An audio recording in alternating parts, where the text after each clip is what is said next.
Selamat pagi pemirsa, apa kabar Anda di pagi hari ini? Senang sekali, saya Graciela Taime dapat menjumpai Anda dalam Berita Papua. Sejumlah berita menarik dan teraktual telah berhasil dirangkum tim redaksi kami. Berikut 3 berita utama hari ini.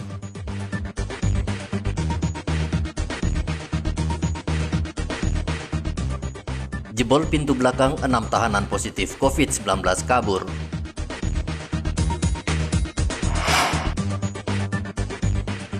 Gelombang tinggi, BMKG minta nelayan di Mimika waspada.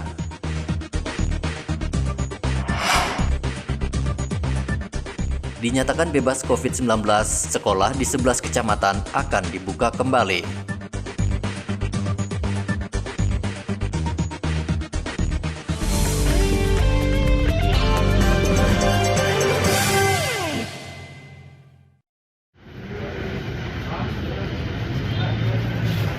6 tahanan Polresta Jayapura Kota kabur dari ruang tahanan Polsek AB Pura, Kota Jayapura. Kaburnya 6 tahanan yang terpapar COVID itu setelah melihat kelengahan polisi, kemudian menjebol pintu ruang tahanan. Kapolda Papua Irjen Paulus Waterpau mengatakan telah memerintahkan seluruh anak buahnya mencari 6 tahanan tersebut karena berpotensi menularkan COVID-19 pada orang lain. Kaitan dengan 10 orang tersangka yang dititipkan di wilayah AB, dalam hal ini Polsek AB, yang saya baru tahu juga akhirnya bahwa bangunan itu memang belum diresmikan dan memang masih memerlukan beberapa pembenahan atau perbaikan-perbaikan.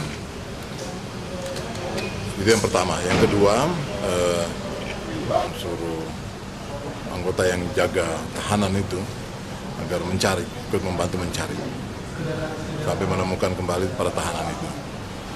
Gitu. Karena apa? Mereka rentan terhadap penyebaran virus corona. Itu yang pertama. Yang kedua ya mereka masih dalam prosesi dan itu pertanggungjawaban hukum harus dilakukan. Begitu.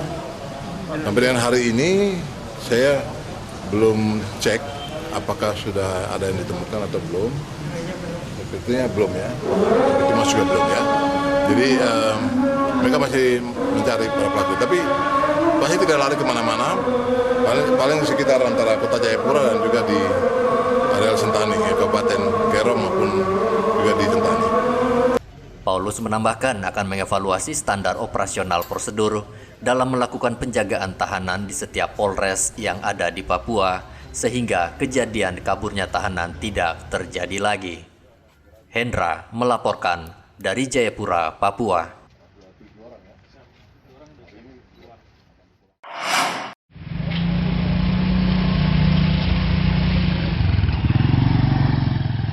Polisi menangkap 6 orang pemuda di Kampung Nawaripi, Distrik Wania, diduga pelaku pencurian sepeda motor. Selain menangkap 6 pemuda, polisi juga menemukan 5 sepeda motor yang diduga merupakan hasil curian. Penangkapan terjadi karena ada laporan warga Kampung Nawaripi yang kerap kali melihat sejumlah pemuda berkumpul dan membawa motor. Baik, jadi saya sebagai PSK Ditreskrim mewakili Bapak Kapolsek membenarkan bahwa ada penangkapan yang ditangkap oleh tim opsional Polsek Mimika Baru. Itu berjumlah 5 unit motor dan 6 orang yang terduga TSK, itu tepatnya di Nawaripi. Jadi sebelum penangkapan, tim opsional sudah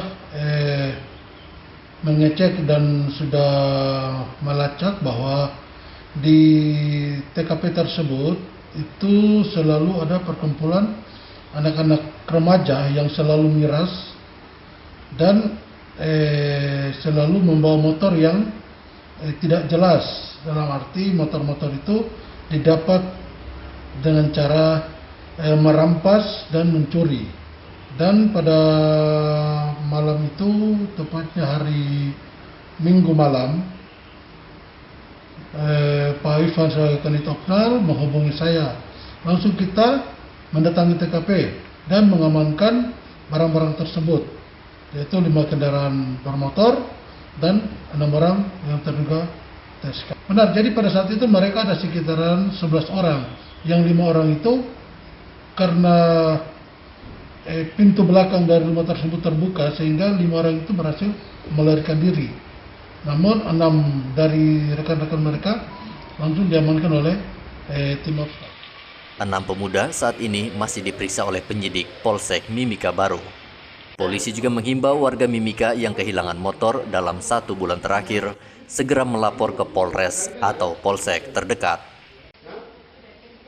Igobat Momolin melaporkan dari Mimika, Papua.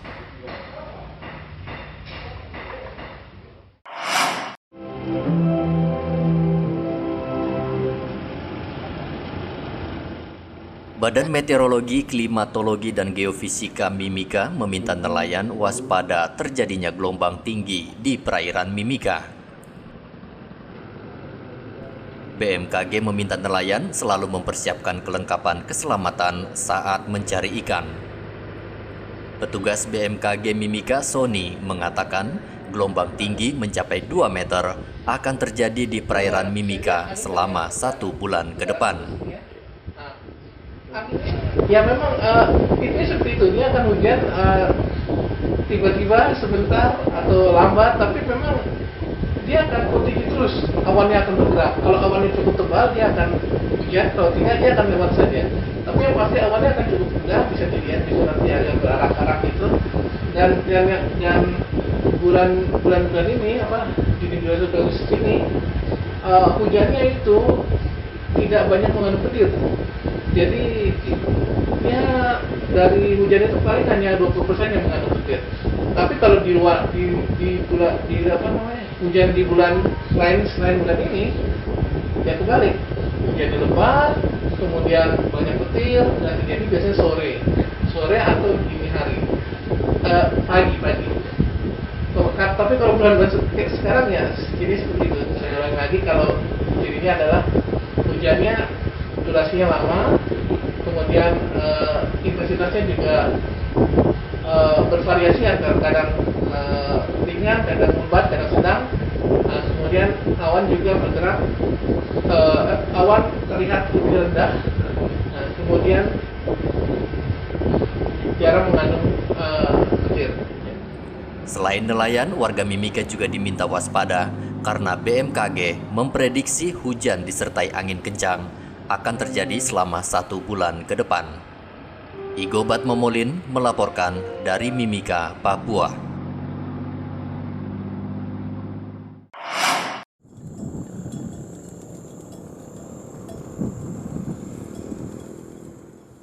Jelang Hari Raya Idul Adha, harga hewan ternak sapi di Merauke merangkak naik. Peternak sapi di distrik Kurik, Tanah Miring, dan Jagebob mengaku kenaikan harga sapi dipicu tingginya permintaan warga. Padahal Hari Raya Idul Adha masih 3 pekan. Peternak sapi Santoso mengatakan biasanya menjual sapi 8 juta, kini naik menjadi 11 juta rupiah per ekor. Nah, ini harga sapi dan kambing cukup naik. Ini jelang hari itu, jelang hari raya kurban.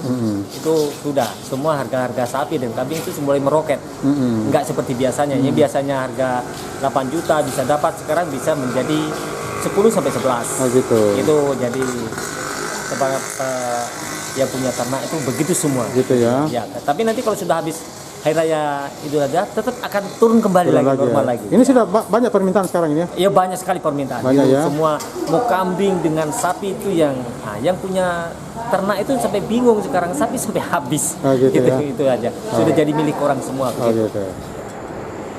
Santoso memprediksi harga daging sapi akan terus naik menyusul semakin dekatnya Hari Raya Idul Adha. Muhammad Ridwan melaporkan dari Merauke, Papua.